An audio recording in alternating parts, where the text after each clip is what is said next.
When you have 27 different spreadsheets tracking your business, you can not use AI, right? Everyone wants AI right now, but there's a catch. You can't use AI if your business is running on 27 different spreadsheets. Welcome back to part 2 of my conversation with Jesus. In this segment, we're moving past the how of building and looking at the why behind the systems. Jesus breaks down why messy data is the biggest barrier to innovation and shares a wild story about a Fortune 500 company that was told their simple fix would take their internal IT department 2 years to develop. Jesus and his team did it in 1 week. So let's talk about finding the leaky buckets in enterprise systems and how to fix them before the water runs out. So It's like, okay, let's use AI, too much data.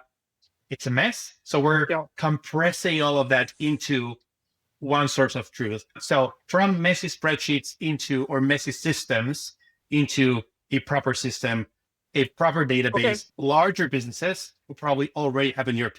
They're using Salesforce or an Oracle product, whatever. And there's this very cleaning process that their ERP doesn't do, or their CRM or their inventory system. Yeah. And that process ends up, again, spreadsheets, emails. Right. It's like, it's a mess. Nobody knows. Like, the manager asked how many, whatever. Nobody knows. Like, oh, you have to ask Andy. It's in her email, right? So we're building those like mini systems. In some cases, we end up connecting that to the core ERP, CRM, whatever. In some other cases, it's like a standalone thing that lives by itself. But now you have data and you can make decisions and you can see it and how many days and stuff. So very niche. It's usually people are searching for SaaS out there that do these very specific things. They don't find anything, like we have to build something custom.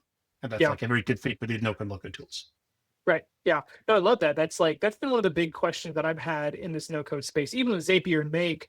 It's like, how do you kind of break into the enterprise? Because they have, like, it seems like it's really hard to compete, but there's friction, there are pain points in every big system.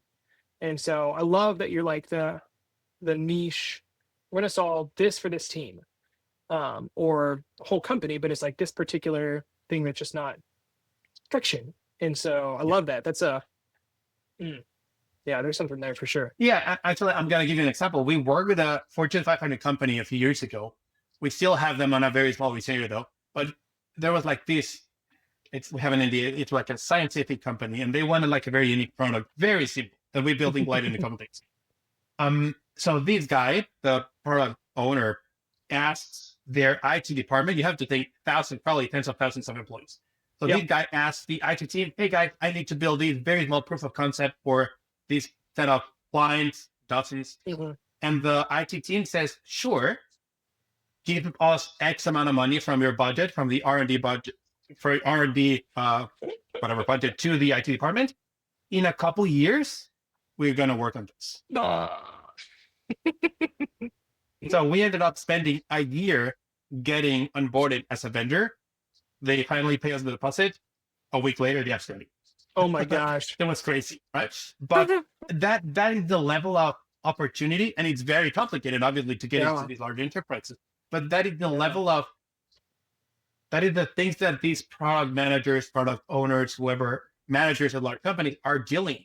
Like, who can help them? Their IT team is overwhelmed. Now the CEO is asking for AI, so they don't have enough people. There's like so many leaking buckets. That's very easy with no-code and low-code to stop those. I love that. We'll help. We'll catch the water dripping out of your leaky buckets for you. Yeah. They're not going to give you a new bucket. We will get you a fix to catch that water. So thinking through your clients and your customers, this is a question that is kind of fun to watch people answer. If you were to imagine kind of where you're at right now, like a story or a movie, what would be the villain that your business helps your customers overcome?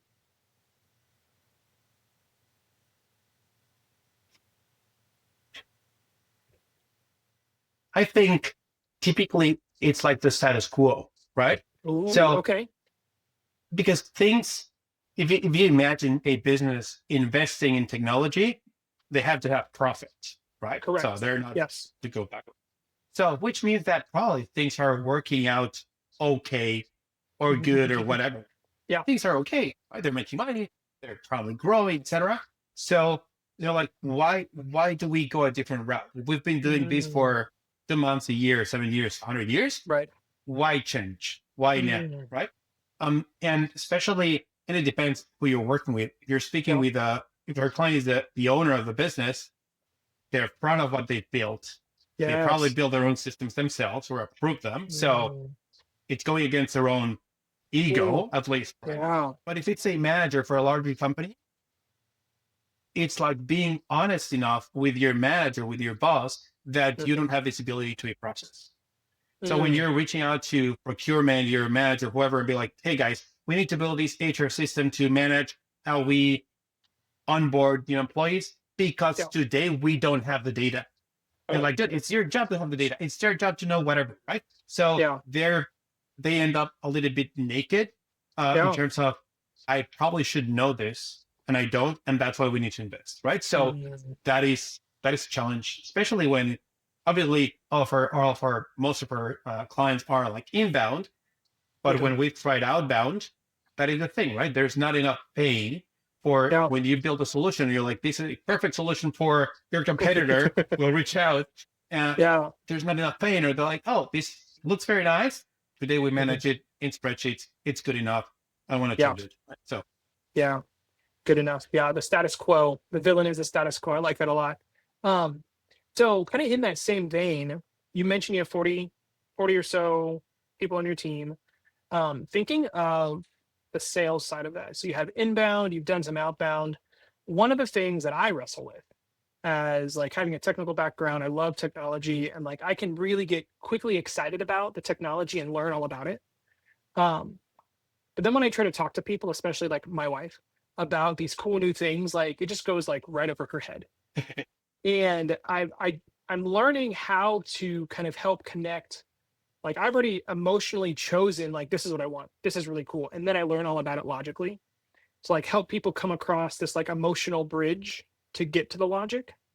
And one of the phrases that I've heard in kind of the sales space or closing clients is like you want to sell results, not the pieces. mhm. What is that like?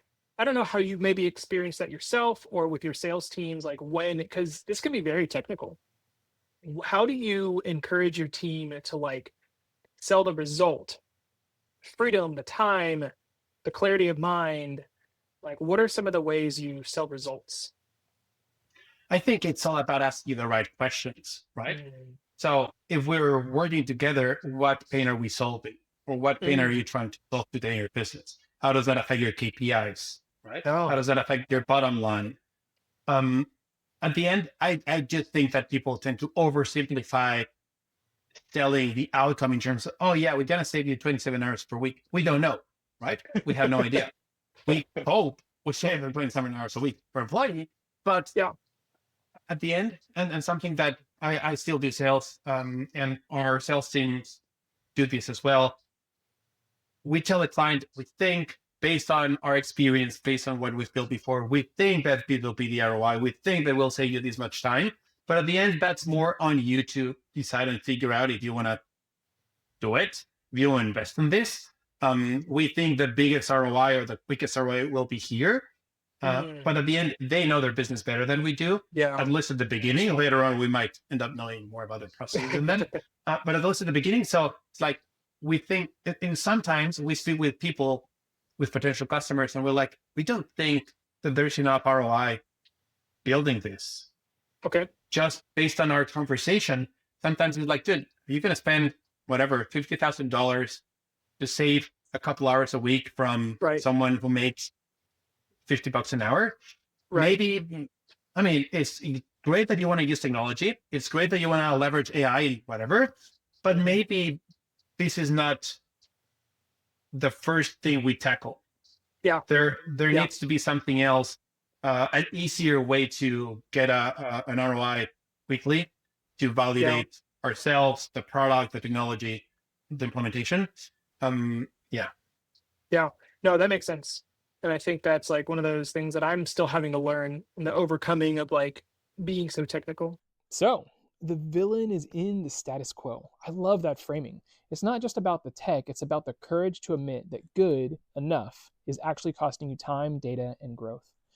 Whether it's an overwhelmed IT team or a manager protecting their ego, the friction points in a business are where the real work happens. That's where you find the freedom to scale. So if you're ready to stop managing your business through a mess of emails and spreadsheets, it might be time to build your own single source of truth. So thanks for tuning in to this part of the series. To learn more about how we help leaders simplify work and thrive in life, click follow.simplifywork.io.